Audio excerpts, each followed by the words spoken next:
Good morning dear students. आज हम करेंगे क्लास 4th की हिंदी का लेसन नंबर 12 जिसका नाम है शांति प्रिय पशु गेंडा।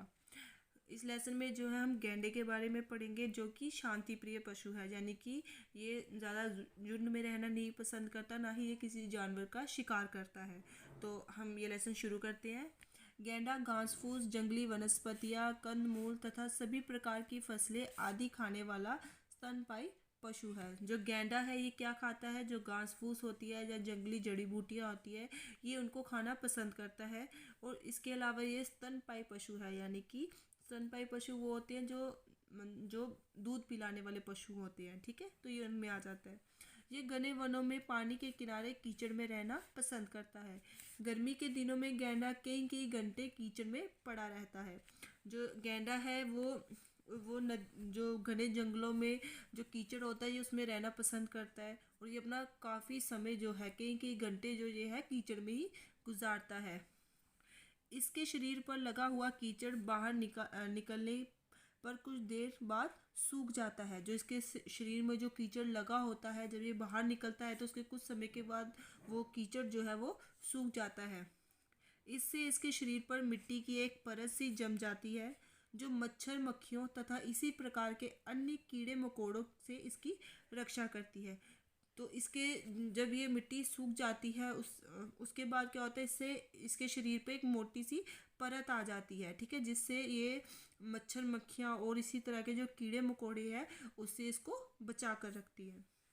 गेंडा हाथियों के समान झुंड में ना रहकर एकांत में रहना अधिक पसंद करता है। जो गेंडा है इसको झुंड में रहना नहीं पसंद। जिस तरह से हाथी आप देखोगे जब भी ये चलते हैं तो झुंड बनाकर चलते हैं, पर गेंडे को ये पसंद नहीं है, ये हमेशा अकेला ही रहता है।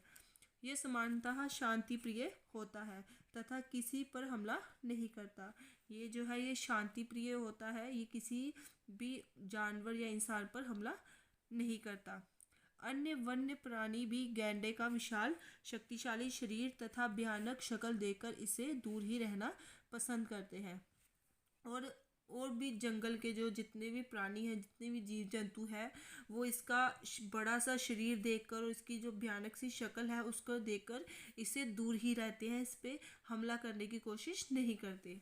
शेर तथा हाथी जैसे कदावर पशु भी इसका रास्ता नहीं काटते। अब कदावर क्या होता है? जो बड़े शरीर वाले जो पशु होते हैं उनको बोलते हैं कदावर। ठीक है, अब बड़े शरीर वाले जो पशु है जैसे कि शेर और हाथी वो भी इसका रास्ता नहीं रोकते। जैसे कि आप देखते हो कि शेर जो है हर किसी का शिकार करते हैं, पर वो गेंडे पर ज़्यादा हमला नहीं करते। किंतु यदि कोई गेंडे को छेड़ता है तो ये उग्र हो उठता है और अपने सींग से शत्रु पर आक्रमण करता है। और अगर कोई इसको छेड़ता है, ऐसे ये किसी पर हमला नहीं करता, पर अगर कोई इसको छेड़े तो ये गुस्से में आ जाता है और उस पर हमला कर देता है। गेंडे की नाक के ऊपरी भाग में एक सींग होता है।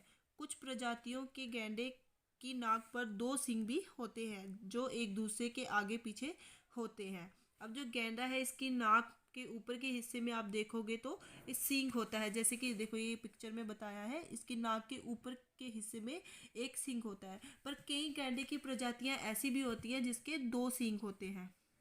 वैज्ञानिक परीक्षण से सिद्ध हुआ है कि गेंडे के सींग वास्तव में सींग ना होकर बालों की कठोर गुच्छे होते हैं।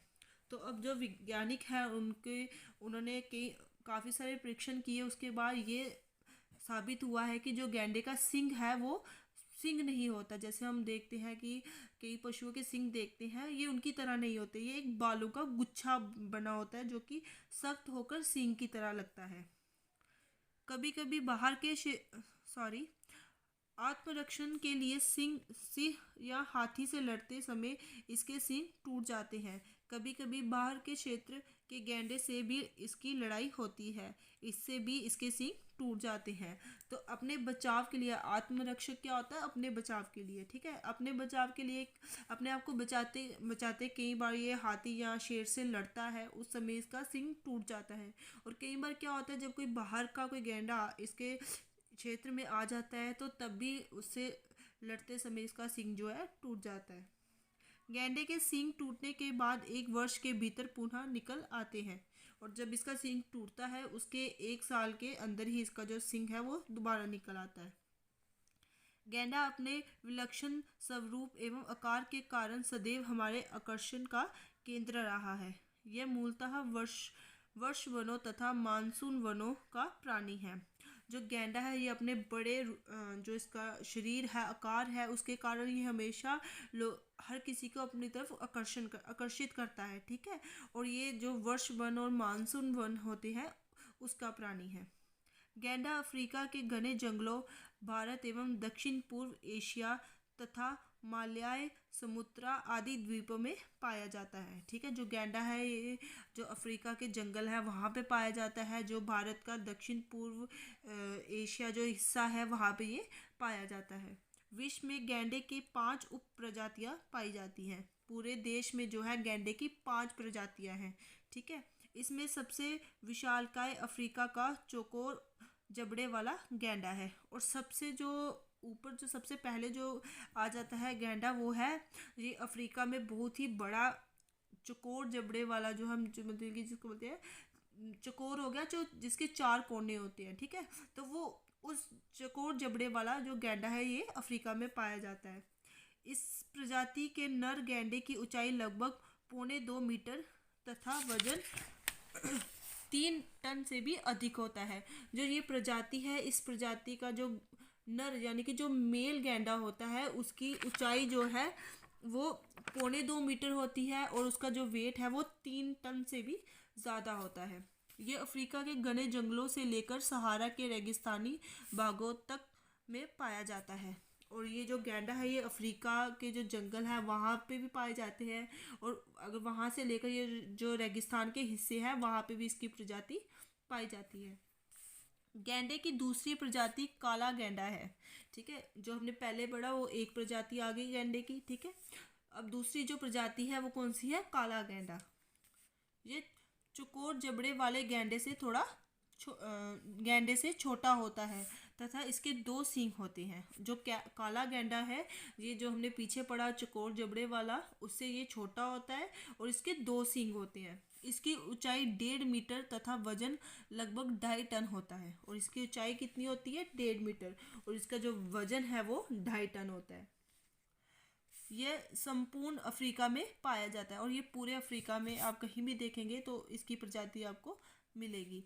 इसकी सबसे बड़ी विशेषता यह है कि ये 8 से लेकर 50 किलोमीटर के क्षेत्र में विचरण करता है। और इसकी एक खासियत क्या है कि ये 8 से लेकर 50 किलोमीटर के एरिया में ही ये रहता है।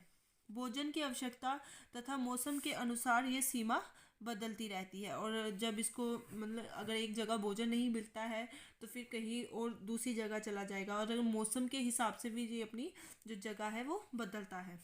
काला गैंडा निश्चर प्राणी है, अर्थात दिन में सामान्यतः यह किसी पेड़ की छाया में या पानी के किनारे सोता है और रात्रि में भोजन की तलाश में निकलता है।